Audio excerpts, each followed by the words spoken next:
平時咧好多人咧都腰酸背痛啦，咁或者係上身咧緊斑斑咁樣，咁其實有一個簡單嘅方法，咁做5分鐘左右咧就可以鬆得到出嚟嘅，咁就係揈腰啦。咁咧一開始咧就隻腳咧就11字腳抹到好似膊頭咁闊到啦，咁啊少少微曲，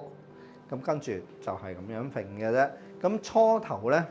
個人咧就會緊少少嘅，咁就未必話一開始咧就可以用到腰跨大嘅。咁當你揈到約莫分零2分鐘之後咧，個人咧冇咁多嘢諗啦，而身體嘅肌肉咧都開始鬆咗出嚟之後咧，佢咧個裡面個肌肉裡面咧就開始咧可以活化多啲，咁佢就會鬆多啲。咁啊轉下，約莫揈到5分鐘到之後咧，條腰咧就會鬆翻出嚟㗎啦。咁平時你哋坐得多啦，或者係冇乜點樣喐咧，揈下之後咧，除咗個腰鬆之外咧，其實上背嗰啲肩胛位啊、膊頭位啊，都會有舒緩嘅作用嘅。